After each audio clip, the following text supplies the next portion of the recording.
목으로 하나님 말씀 전하겠습니다.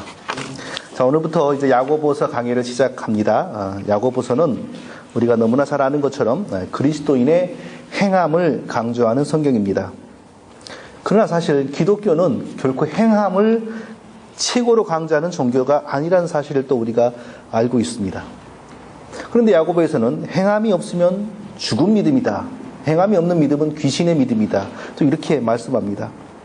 그럼 야고보서에서 행함이 없는 믿음은 죽은 믿음이고 귀신도 그 정도는 한다 라고 말하는 것은 그럼 우리가 전체 기독교 이해에서 어떤 위치를 차지하고 있는지를 우리가 잘 설명할 수가 있어야 합니다. 자, 기독교 안에서 행위구원론 사상이라는 게 있습니다. 행위구원론. 그러니까 행위구원론 그러면 우리가 자주 오해를 하는데, 우리가 어떤 행동을 많이 좋게 해가지고 그 행동의 결과로 우리가 우리 힘으로 구원을 얻는 게 행위구원론인가 하는 생각을 하는데, 그거 아닙니다. 행위구원론에서도 구원은 오직 하나님이 은혜로 우리에게 주신다는 것을 인정을 합니다. 근데 문제는 뭐냐 하면요, 하나님이 구원을 은혜로 주시기 위한 조건과 또 그 수준에 이르기까지 인간이 그 결단하고 노력하고 행위로 말미암아 거기까지 올라간다는 겁니다. 그러니까 인간이 행위를 통하여 어느 정도 수준에까지 이르면 하나님이 거기에 대한 대가로 인정하시고 구원의 은혜를 주신다는 게 바로 행위구원론입니다. 그러니까 행위구원론자들은 이렇게 말합니다. 내가 예수 그리스도를 믿었다 그랬더니 하나님께서 기뻐하시고 나를 구원하셨다. 내가 예수 그리스도를 믿었다 이렇게 말을 하죠. 이게 바로 내가 예수 그리스도를 믿었다라는 나의 행위와 선택을 강조하는 겁니다. 그러나 성경적인 믿음을 가진 사람은 뭐라고 말해야 됩니까? 영혼이 죽을 수밖에 없었고 깜깜한 장님이 되어 어둠 속에 살고 있었던 나를 하나님이 자녀로 택하셨고 구원하시기 위하여 나를 예수 그리스도 앞으로 보내셨고 은혜로 역사하셔서 내가 예수 그리스도를 믿도록 인도해 주셨다. 내가 결정하고 내가 선택하는 게 아니라 처음부터 끝까지 하나님이 은혜로 나를 구원해 주신 것. 예수 믿는 것도 나의 선택이나 나의 지혜가 아니라 하나님의 은혜. 이게 바로 성경적인 믿음에 대한 이해지요. 이게 바로 지극히 성경적인 설명입니다. 예수님은 십자가를 지시기 전에 이제 그 직전에 지상에서 제자들을 위해서 기도할 때 뭐라고 기도했냐면요. 아버지께서 아들에게 주신 모든 자에게 영생을 주시려고, 아버지께서 아들에게 주신 모든 자들에게 영생을 주시려고. 그러니까 무슨 말이냐 하면요. 예수 믿는 사람은 스스로 예수님을 찾아간 것이 아니고 하나님이 자기 백성 삼아서 구원하시기 위하여 예수 그리스도 앞에 보냈다는 겁니다. 예수님 제자들 향하여 너희가 나를 믿었지 이렇게 말하지 않고 너희가 나를 택한 것이 아니라 내가 너희를 불러 세웠나니 그랬습니다. 우리는 우리 지혜로 우리 힘으로 예수님을 찾아 나온 것이 아니고 하나님이 어둠 가운데 있는 우리를 자녀 삼으시고 구원하시기 위하여 예수님 앞으로 우리를 보내주신 것이고, 그리고 예수님 앞에 갈지라도 믿을 마음이 생길 수가 없죠. 그런데 성령께서 우리의 눈을 열어주시고 마음에 역사해 주시고 진리의 빛을 비춰주시니까 예수님 믿어야 내가 구원받는구나 한 것을 알고 예수님을 믿게 된 겁니다. 그러니까 우리의 구원은 나의 노력이나 나의 결정의 결과가 아니고 성부 하나님, 성자 하나님, 성령 하나님이 삼위일체 하나님의 은혜입니다. 하나님 우리를 택하여서 예수님 앞으로 보내고 예수님은 우리를 위하여 십자가에서 죽으시고 성령은 우리가 십자가에서 죽으시고 흘리신 그 피를 믿도록 역사해 주신 겁니다. 아무도 내가 예수님 믿었더니 하나님이 인정하시고 나를 구원해 주셨다 이렇게 말을 할 수가 없는 겁니다. 또 행위구원론자들은 뭐라고 말하냐면요. 내가 나의 노력과 나의 행함으로 인하여 믿음이 점점점 자라고 삶이 점점점 성숙해져서 어느 수준에 이르자 구원받기에 합당한 상태가 되어 하나님이 나에게 구원을 주셨다 이렇게 말을 합니다. 참 이게 말이 안 되는 그 이론이죠. 도대체 얼마나 노력을 해야 구원 얻을 수 있는 수준에까지 우리의 믿음이 도달하고 우리 행위가 그렇게 발전할 수 있겠습니까? 얼마나? 자, 그렇게 해서 구원을 얻는다면 지구상에 그 수준까지 올라가가지고 구원 얻을 수 있는 사람이 몇 명이나 되겠어요? 자, 구원이 우리의 행위와 우리의 삶의 수준으로 말미암아 구원을 얻는다면 그러면 그 수준을 계속 유지해 가야 이 구원이 떨어지지 않고 계속 이어지는 겁니다. 그 수준에서 뚝 떨어져 버리면 구원을 얻었다가도 다시 없어져 버리는 거예요. 그러니까 이 행위구원론을 가리키는 감리교와 천지교에서는 우리의 구원의 영원성을 믿지 않아요. 그건 버릇없는 일이라 그럽니다. 너가 다시 믿음을 잃어버리고 타락하면 구원이 없어져 버린다고. 그런데 어떻게 구원이 영원히 보장되었다고 이렇게 말하냐. 이렇게 나무랍니다. 그러면 우리가 성경적으로 믿는 사람들은 행위에 대해서 뭐라고 말해야 됩니까? 아무 공로 없을 때 예수님이 우리를 긍휼히 여기셔서 우리의 죄를 사하여 주시고 우리를 구원해 주셨고, 그리고 구원할 때 하나님이 우리에게 성령을 부어주셨는데 그 성령이 역사하심으로 말미암아 그 성령의 역사로 점점점 삶이 변해가고 예수님을 닮아가게 된 겁니다.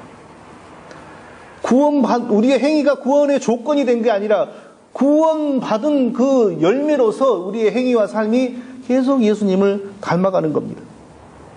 자, 야고보서에서 행함이 없는 믿음은 죽은 믿음이다라고 이렇게 강조를 하는데, 그건 바로 이 부분이에요. 정말 우리가 예수님 믿고 성령 받고 구원 받았다면 그때부터는 반드시 뭐가 나타나냐 하면요, 우리의 삶 속에서 예수님을 닮아가는 모습이 나타나는 겁니다.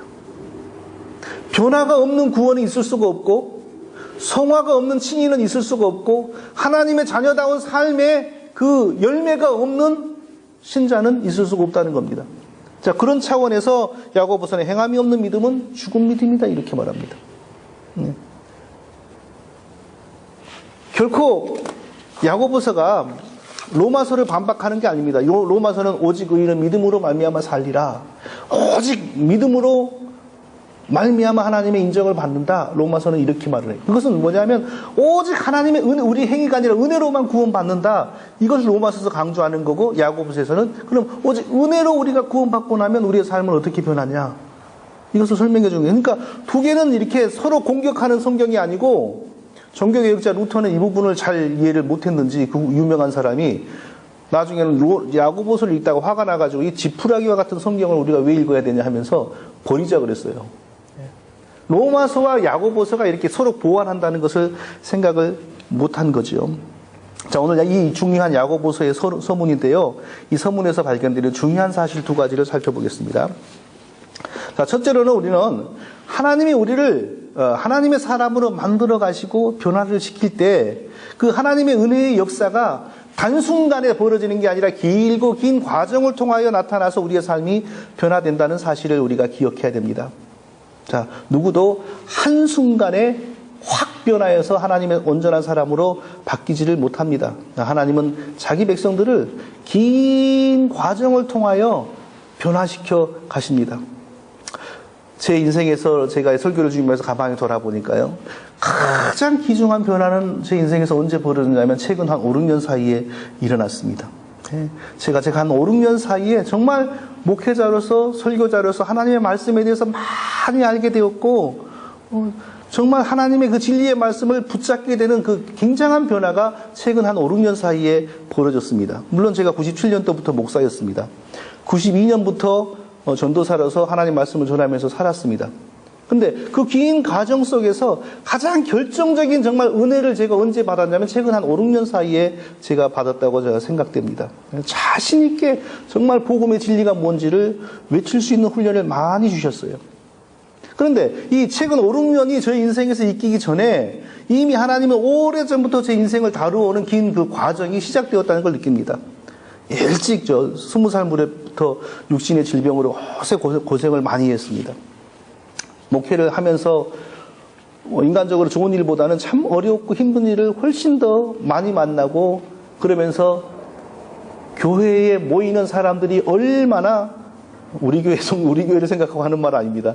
교회에 모이는 사람들이 얼마나 제약된 사람들이고 얼마나 사탄에게 강한 영향을 받는 사람들인가를 철저하게 봤습니다. 그리고 12년 전부터 지금 우리 교회를 굉장히 적은 사이즈입니다. 우리 보통들은 이보다 서너 명이 더 모입니다. 이보다는 조금 많습니다. 예. 굉장히 적은 사이즈인데 하나님이 사람을 더 보내지도 않고 그런다고 저를 다른 데 보내지도 않고 이 작은 교회에서 12년을 붙잡고 있게 하셨어요. 가만히 생각해 보니까 열심히 성경 읽고 연구하고 글 쓰고 이런 일을 하도록 하나님이 이 저의 인생의 과정을 이끌어온 겁니다.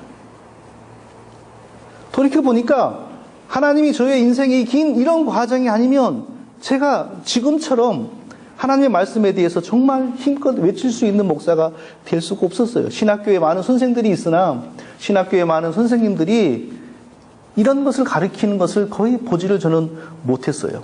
또 가르칠지라도 그때는 귀담아 듣지도 못하죠. 뭐 짧은 시간에 막 하도 많은 얘기들을 하니까 다 못하죠. 최근에 제가 우간다에 사는 한 선교사님으로부터 이런 글을 받았습니다. 제가 그 그대로 읽어볼게요. 좀 긴 글 속에 한 부분만 제가 읽어볼게요. 누군가 이 사명을 감당해야 되는데 누군가 이 어려운 사명의 짐을 짊어져야 하는데 안타까운 마음으로 발을 동동 구르며 지나쳐야만 했다. 어느 날 선교지에서 어떤 신비주의 문제에 대해서 대화를 하는데 동료 선교사가 나에게 내가 전혀 알지도 못하는 정의철파의 성령 회방제 뭐 이런 말을 하면서 나를 몰아붙였다. 이런 글을 저에게 보내왔어요. 저는 이 선교사님 저는 몰라요. 근데 무슨 내용이냐면 한국에 뿐만 아니라 선교지에도 온갖 이상한 것들이 너무 소에게 찐득이 붙듯이 덕지덕지 붙어 있고 선교사들 가운데도 베리벨 뭐 사이비 이단들도 많고 지금 상황이 그렇답니다. 근데 제게 보내주신 그 선교사님이 글을 보니까 사람이 참 영적으로 신학적으로 반듯해요. 이분이 바른 소리를 하니까 주변에 있던 선교사들이 그건 정의철파의 성령 해방제에 해당한다고 이렇게 말을 하더라는 거예요. 무슨 얘기냐면요. 그 사람들이 인정을 하건 안 하건 간에 제 글들을 다 읽고 있다는 거죠. 그러면서 충격을 받고 있고 그리고 어떤 반응이건 간에 지금 반응이 나오고 있다는 거예요. 가만히 생각하니까 하나님이 정말 크게 역사하신 것 같습니다. 옛날에는 저도 이렇게 하지도 못했고 많은 목회자들이 용기가 없고 기회가 없어서 그냥 말하지도 않고 근데 제가 힘껏 외치니까 많은 사람들이 이제 한 사람이 있고 나면서 저와 이렇게 힘을 합해가지고 복음의 진리를 외치고 있습니다. 제가 두 가지를 느낍니다. 첫 번째, 내가 그나마 이렇게라도 쓰임 받을 수 있는 것은 정말 하나님의 은혜라는 겁니다. 이건 빈말이 아니고 정말 하나님의 은혜라는 사실입니다. 그리고 또 한 가지는 뭐냐면요. 하나님이 자기 백성을 만들어 가시고 훈련시키는 과정은 결코 짧은 순간에 이루어지지 않는다는 겁니다. 긴 과정을 거쳐서 하나님께서 아주 치밀하게 주권적으로 선질 가운데 우리의 삶을 변화시키고 훈련시켜 가신다는 겁니다.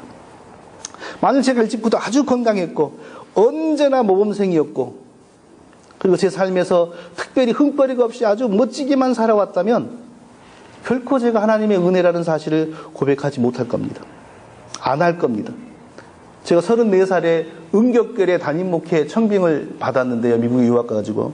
자, 그때부터 계속 성공만 했고 좋은 일만 있었으면 저는 결코 오늘날 저의 지금 이 모습을 가질 수가 없을 겁니다. 오히려 반대로 사람들에게 더 인기를 누리고 또 교회를 더 키우는데 안달이 나가지고 뭐 별짓을 다 하는 그런 목사가 됐을 수도 있습니다.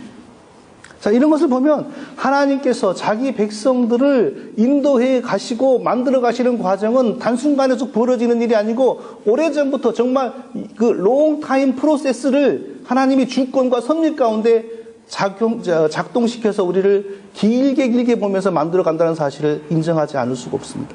성경의 인물들을 보면 그건 더욱더 정말 분명한 진리입니다. 자, 오늘 본문 1절을 읽어보겠습니다. 하나님과 주 예수 그리스도의 종 야고보는 흩어져 있는 12지파에게 문안하노라. 자, 하나님과 주 예수 그리스도의 종 야고보는 흩어져 있는 12지파에게 문안하노라. 자, 여기 이 편지를 쓴 사람이 누구인지가 나옵니다. 자, 야고보지요. 어떤 야고보일까요? 성경에 야고보가 많이 나옵니다. 가장 대표적인 야고보는 예수님의 사도 가운데의 야고보지요. 야고보, 베드로, 요한 이 세 사도는 12사도들 가운데서 가장 예수님에게 사랑과 신임을 많이 받았습니다. 자, 성경을 가만히 딱 한 군데 딱 나온 게 아니에요. 여기저기 있는 정보들을 조합해보면 어떤 결론이 나오냐면요. 야고보와 요한의 형제였고 야고보와 요한의 어머니가 누구였냐면 예수님의 어머니 마리아의 친동생입니다. 그러니까 예수님에게는 야고보와 요한의 어머니가 이모지요. 그리고 야고보와 요한은 예수님에게 조카가 되는 겁니다. 그 조카 중에서 큰 조카 야고보는 일찍 헤롯 왕에게 순교당했고 작은 조카 요한은 오래 살아서 요한 1, 2, 3서를 쓰고 요한복음을 쓰고 요한계시록을 쓴 겁니다. 그러니까 사도 요한은 아니죠. 사도 요한이 쓴 건 아니죠. 사도 야고보가 쓴 건 아니죠. 그럼 여기 야고보는 누구일까요? 처음 초대교회부터 지금까지 예수님의 형제 야고보가 야고보서를 썼다는 사실은 아무도 의심하지 않습니다. 자, 마태복음 13장 55절을 보면요. 예수님과 한 마을에 살았던 사람들이 예수님이 갑자기 천국복음을 전하자 막 의아해하면서 조롱했어요. 근데 그때 뭐라 했냐면은 그 목수의 아들이 아니냐? 그 모친은 마리아고 그 형제들은 야고보, 요셉, 시몬, 유다라 하지 않느냐? 이랬어요. 이게 뭔 말이냐면 우리가 저 조금 했을 때부터 크는 걸 다 봤는데 갑자기 선지자 행세를 하고 지금 구세주 행세를 하는데 하면서 그 형제 야고보, 요셉, 시몬, 유다 우리가 너무 잘 알지 않냐? 이런 말이에요. 그러니까 적어도 예수님에게는 남동생 4명이 있었다는 거죠. 이 4명의 남동생은 예수님과 피를 나누었을까요? 나누지 않았을까요? 나누었죠. 왜냐하면 예수님은 아버지 없이 성령으로 잉태되었으나 예수님의 몸속에 있는 피는 어머니로부터 물려받은 피입니다. 그러니까 예수님의 인성은 마리아로부터 이렇게 물려받았기 때문에 우리하고 똑같은 인간이에요. 그러니까 예수님의 몸속에도 마리아의 피가 있는 거고 육신으로서 예수님의 몸속에 마리아의 피가 있는 거고 또 예수님의 동생들의 몸속에도 어머니의 피가 있으니까 이들은 예수님과 이 동생들은 육신의 피를 물려받은 거죠. 오늘 우리가 예수님과 육신의 피를 나누지 못했다고 해서 아쉬워할 것은 물론 전혀 없습니다. 왜냐하면 우리는 예수 그리스도의 영으로 오신 성령을 우리가 받아서 영적으로 예수님과 형제가 되었습니다. 영적으로 우리가 예수님과 형제가 되었기 때문에 예수님만이 하나님을 향하여 아바, 아버지, 아빠 이렇게 불렀거든요. 그러니까 예수님하고 우리가 영적으로 형제가 되니까 우리는 법적으로 하나님의 양자가 됐습니다. 그렇기 때문에 예수님이 하나님을 아버지라고 불렀던 것처럼 우리도 역시 하나님을 아버지라고 부를 수 있게 되었어요. 이보다 더 큰 은혜가 어디 있습니까? 그러니까 우리가 굳이 뭐 예수님의 피를 나눴니 못 나눴니 할 필요는 없는 거죠. 그럼에도 불구하고 예수님의 친동생 이 4명은 예수님과 정말 피를 나누는 형제였다는 면에서 그래도 무시할 수 없는 그런 특권이 있었던 것입니다. 예수님의 이 육신의 동생들의 인생을 보면 특별히 야고보를 보면요. 하나님이 자기 백성들 또 하나님이 자기가 쓰실 사람들을 그 보이지 않는 은혜와 주권과 섭리 가운데 어떻게 변화시켜 가는지 그 변화시켜 가는 과정이 결코 쇼타임이 아니고 롱타임 프로세스라는 것을 우리가 알 수 있습니다. 야고보는 처음에 예수님에 대해서 아주 완악한 자세를 가진 불신자였습니다. 요한복음 7장을 보면 명절을 맞았어요. 근데 명절을 맞아서 그 동생들이 뭐라고 형님 예수님에게 빈정거리냐면 큰일을 해보겠다는 사람이 왜 여기서 이러고 있습니까? 지금 명절이니까 예루살렘에 가면 사람들이 많이 모였을 테니까 거기 가서 해보시오. 막 이렇게 빈정거렸어요. 이게 얼른 보면은 야 사람 많은 데 가서 복음 전하세요. 이렇게 말한 것 같지만 사실은요. 어떤 뜻이냐면 미친 짓 하려면 많은 데 가고 크게 미친 짓 해라. 이런 놀리는 거예요. 자기 그 형이 왜 하나님 노릇하냐 이거예요. 미친 짓 그만하라 이거예요. 그러니까 미친 짓 하려면 지금 예루살렘에 가면 사람들 많으니까 거기 가서 많은 사람들 앞에 가서 해봐라 하고 이렇게 놀리는 거예요. 동생들이 예수님에게. 예수님이 참 한국말로 성질도 좋았던 것 같아요. 저 같으면은 가만 안 있습니다. 몽둥이 들고 동생들 타작합니다. 근데 예수님은 그냥 참으셨던 것 같아요. 근데 그 동생들 중에 누가 제일 많이 했겠어요? 제일 나이가 많은 야고보가 제일 많이 하지 않았겠어요? 적어도 야고보가 예수님을 영적으로 존경하고 뭔가를 예수님의 어떤 메시아됨을 인정했다면 다른 동생들이 그렇게 하지 못하도록 말렸겠지요. 이때까지만 보면 예수님의 동생들 가운데 정말 복음을 위하여 크게 쓰임받을 사람은 절대로 없을 것 같습니다. 조카들 중에는 사도가 나왔습니다. 처음부터. 야고보와 요한, 예수님의 친조카들은 이렇게 예수님을 처음부터 잘 믿어서 사도가 되었는데 친동생들은 전혀 아니었어요. 아버지도 그랬던 것 같아요. 아버지가 언제 세상을 떠났는지 모르지만 예수님이 크고 난 이후로 성경에 아버지에 대한 언급은 한 번도 나오지 않습니다. 그것은 아마 죽었기 때문이겠죠. 아버지도 예수님에 대해서 특별한 마음을 가진 적이 한 번도 없었던 것 같아요. 근데 어머니는 예수님을 잉태할 때부터 천사의 계시를 받은 적이 있으니까 단순히 자기 아들로만 생각하지 않았던 것 같아요. 그러니까 예수님이 뭔 말을 하면 마음에 두었더라고 했어요. 어머니의 그런 자세가 그 어머니의 친여동생 살로메, 그러니까 예수님의 이모에게도 전달이 될 것 같고, 예수님의 이모의 영향을 받은 그 이모의 아들들, 예수님의 조카들은 예수님을 일찍 믿게 된 겁니다. 근데 예수님의 동생들은 전혀 먹히질 않았어요. 근데 그러니까 여기까지만 보면 아주 동생들은 정말 소망이 없고 동생들 잘못 둔 것 같습니다. 그러나 사도행전 시대로 접어들면 아주 놀라운 일이 벌어지기 시작합니다. 예수님이 십자가에서 죽으시고 자, 부활하시는 무렵부터 이 동생들이 다 바뀌어버립니다. 예수님이 승천하시고 난 다음에 마가의 다락방에 모여서 이제 처음 예수님 믿는 사람들이 간절히 기도하다가 성령을 받는데요. 최초로 강림하시는 성령을 받는데 그 자리에 그 중심 인물들이 누구였냐면요. 당연히 11사도가 있겠죠. 그리고 11사도들 외에 이름을 밝히지 않은 여자들. 이 여자들은 막달라 마리아, 그리고 그 이모 되는 그 살로메, 그리고 또 다른 그 다데오의 아내, 막 이런 분들은 예수님이 십자가에 달릴 때까지 따라갔고, 예수님이 새벽에 그 부활할 때도 무덤에 제일 먼저 가보고, 이런 분들이, 이 여자들, 그리고 이 어머니 마리아, 그리고 예수의 아우들, 이래요. 여자들과 예수의 모친 마리아와 예수의 아우들로 더불어 마음을 같이하여 전혀 기도에 힘쓰니라. 예수님이 십자가에서 죽으시고 부활할 무렵에는 하나님의 역사하심으로 이 빈정대고 예수님을 그렇게 깔보던 동생들도 이제는 예수님을 구세주로 믿고 열심히 기도하는 사람으로 변화되어 있다는 것입니다. 이런 일이 벌어질 줄 누가 알았겠어요? 하나님의 인생들을 다루고 하나님이 우리 한 사람 한 사람을 다루는 하나님의 계획은 절대로 짧은 숏 프로세스가 아니라 태어나면서부터 우리가 늙어가는 과정까지 하나님이 다 주권과 섭리 가운데 작정하심으로 길게 봐야 됩니다. 짧게 보면 안 됩니다. 누구든지 우리가 짧게 보고 실망할 것이 아니고 하나님이 그 인생을 향하여 어떤 계획과 어떤 섭리를 가지고 있는지 우리는 알지 못하므로 언제든지 소망을 버리지 말고 낙심하지 말고 길게 봐야 되는 거예요. 모든 것은 우리가 알지 못하는 하나님의 주권과 섭리 가운데 있습니다. 사실 예수님과 한 집에서 먹고 자랐다는 게 이게 보통 일입니까? 예수님과 한 집에서 먹고 자랐다는 것은 구세주 되시는 그분의 성품을 그 정도로 잘 알게 되었다는 거예요.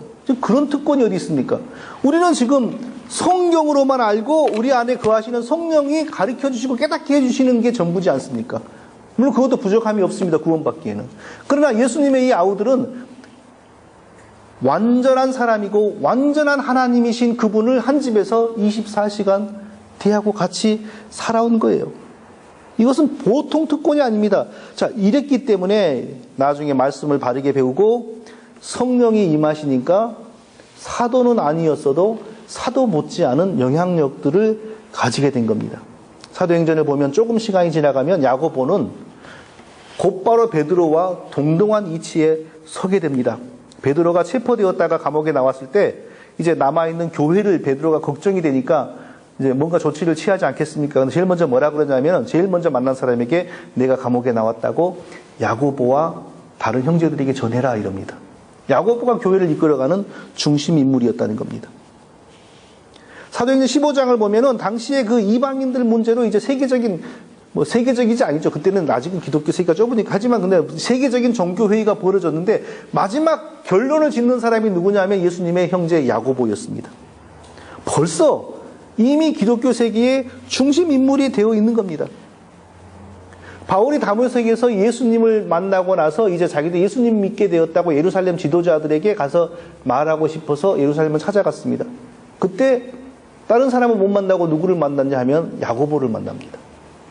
그리고 나중에 또 뭐라고 바울이 고백하냐면 기둥 같은 야고보와 기둥같이 여기는 야고보와 게바와 요한, 야고보와 베드로와 요한을 이때 기독교 세계에서 기둥같이 여겼다고 이렇게 고백을 하는 겁니다.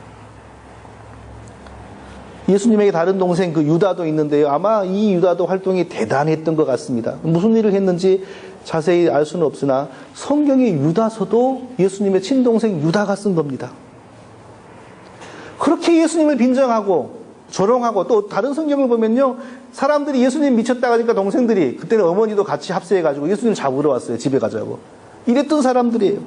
미친 짓 하려면 저기 예루살렘에 사람들 많은 데 가서 미친 짓 하라고, 여기서 이러지 말고, 이렇게 빈정거렸던 사람들입니다. 그런데 이랬던 사람들이 이렇게 교회의 중심 인물들이 되고요, 나중에는 순교의 피를 흘리며 하나님께 영광을 돌립니다. 이 시대의 역사가 요세푸스, 유세비우스의 기록에 의하면 야고보는 대제사장에 의해서 돌에 맞아 죽었다고 기록되어 있고, 또 다른 기록은 성전 꼭대기로 끌고 가 거기서 던져 죽였다고 이렇게 기록되어 있어요. 왜 다른지는 모르겠죠. 아니면 성전 꼭대기에서 먼저 던져놓고 그 다음에 돌을 던져서 마지막으로 학살했는지, 그건 정확히 알 수 없는 거죠. 그렇게 예수님을 인정하지 않았던 동생들이 이렇게 하나님께 영광을 크게 돌리는 인생들이 될 것을 누가 알았겠어요? 아무도 모르는 겁니다. 그러니까 우리는 현재의 모습을 우리 자신도 우리 자신의 현재의 모습을 보고 전부인 것처럼 생각하지 말고, 내 가까운 사람, 내 가족, 다른 사람을 향해서도 현재의 모습이 전부인 것으로 생각하지 말고, 하나님이 우리 인생들을 만들어가는 과정이 롱타임 프로세스라는 것을 알고, 그리고 우리가 알지 못하는 일이 지금도 벌어지고 있는 거예요. 지금 우리가 당하고 만나고 경험하는 일들이 장래의 내 인생을 하나님이 어떻게 만드실 것인지, 그게 어떻게 작용할 것인지 하나님은 아시지만 우리는 모릅니다. 그것을 생각하면서 언제나 인내하면서 또 소망을 갖고 그 사람에 대한 기대를 하나님 때문에 저버리면 안 되는 것입니다. 계속 기도해야 됩니다. 둘째로 우리는 또 한 가지 중요한 사실을 발견해야 되는데요. 그게 뭐냐 하면, 하나님이 우리를 복되게 만드는 데 가장 귀하게 사용하는 것은 고난이라는 사실입니다. 예, 고난을 통하여 하나님 우리를 아름답게 하시고, 고난을 통하여 하나님 우리를 복되게 하십니다. 자, 성경이 가르치는 많은 중요한 것 중에 가장 반갑지 않은 사실, 우리 육신의 입장에서는 가장 반갑지 않으나 수긍할 수밖에 없는 사실, 그게 뭡니까? 고난이 우리를 복되게 한다는 사실입니다. 하나님은 쓰시기를 원하는 사람을 반드시 먼저 고난으로 단련한다는 사실입니다. 기왕에 나에게 그런 일이 없기를 바라지만, 그러나 인정할 수 없는 사실, 하나님은 고난으로 우리에게 복을 주신다는 겁니다. 오늘 본문에서도 야고보는 내 형제들아 너희가 여러 가지 시험을 만나거든 온전히 기쁘게 여기라. 내 형제들아 너희가 여러 가지 시험을 만나거든 온전히 기쁘게 여기라 라고 말했습니다.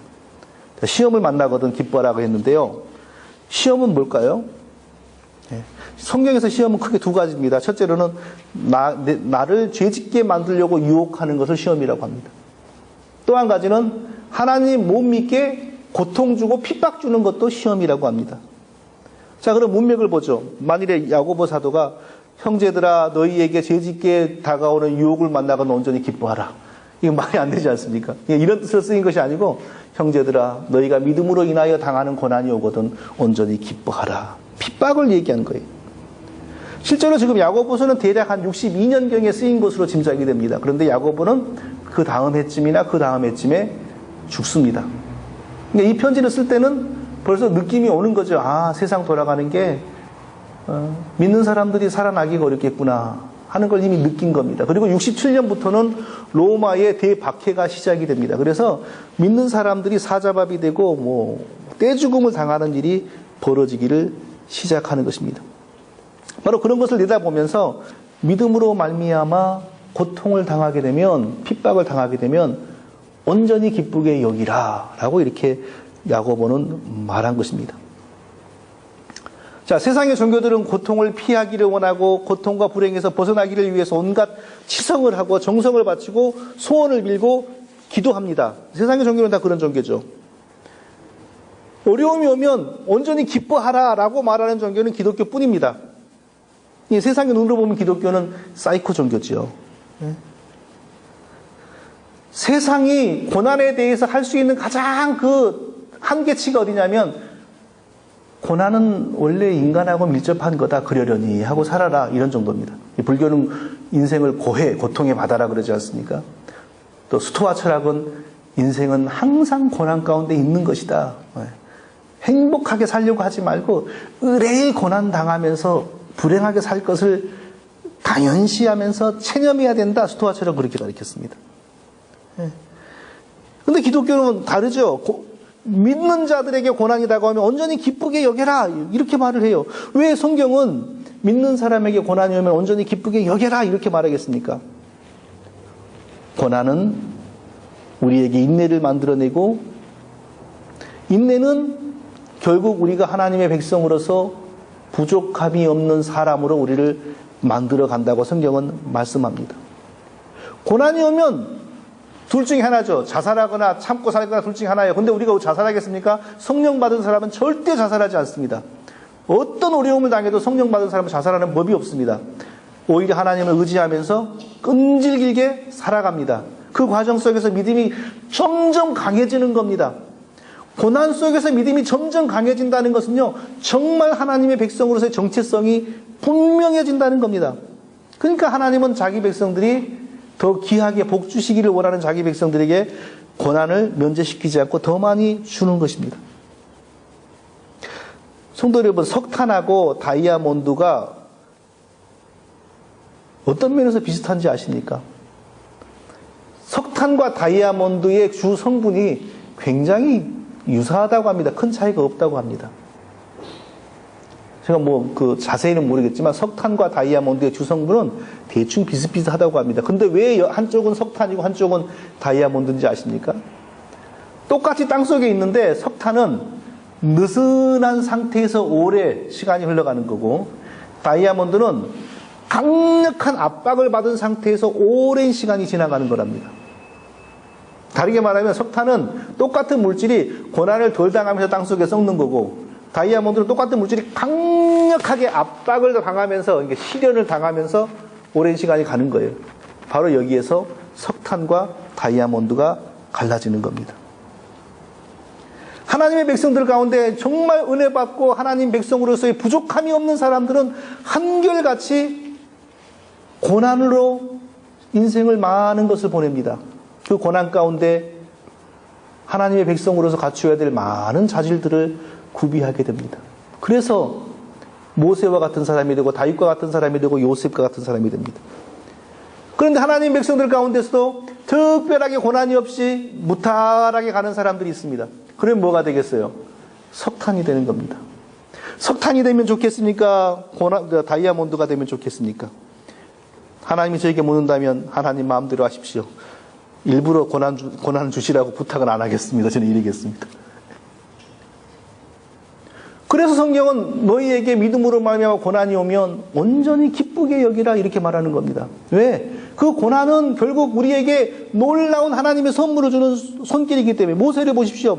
광야 40년 동안 애굽의 왕자 지위 잊어버리고 광야 40년 동안 잘해보려고 했는데, 이스라엘 사람 괴롭힌 애굽 사람 그냥 한 방에 쳐 죽이고 잘해보려고 했는데 오히려 40년 동안 광야에서 외롭고 소외되고 고생하며 살았습니다. 근데 나중에 뭐가 됩니까? 이스라엘 백성의 용도자가 되지 않습니까?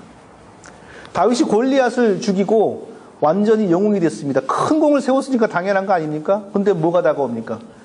사윗이 정신이 이상해가지고 기회만 있으면 죽이려고 그럽니다. 약 12년 동안을 사울의 칼과 군대를 피하여서 도피 생활을 했습니다. 근데 그 기간 동안에 다윗이 뭘 한지 아십니까? 정말로 간절하게 기도하니까 다윗의 시편이 다 그때 나왔습니다.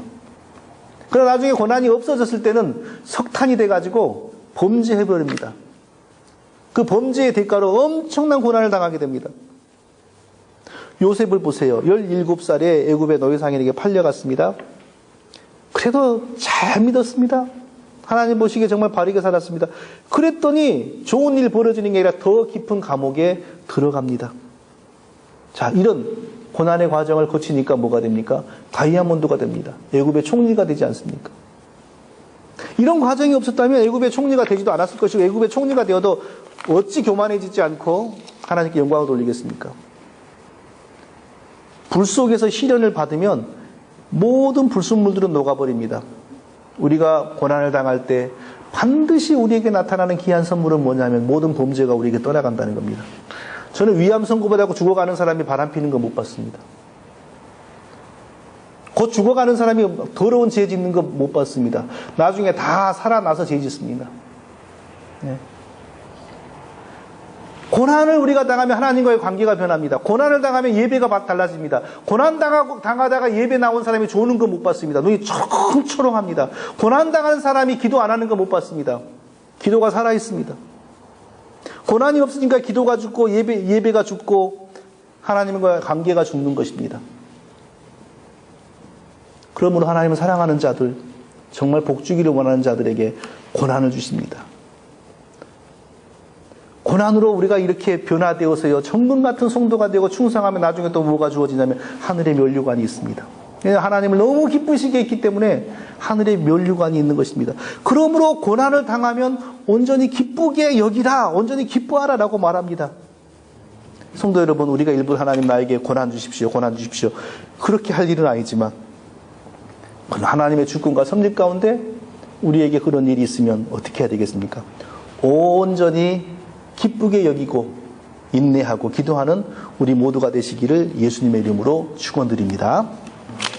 하나님 아버지, 오늘도 우리를 예배 가운데로 부르셔서 복된 말씀을 드리며 하나님 앞에 온전히 서게 해주신 것을 감사합니다. 이 말씀 부여잡고 언제든지 하나님을 기쁘시게 해드리며 혹 고난이 올지라도 인내하며 기도하는 우리 모두가 다 되게 하여 주시옵소서. 예수님의 이름으로 기도합니다. 아멘. 찬송가 384장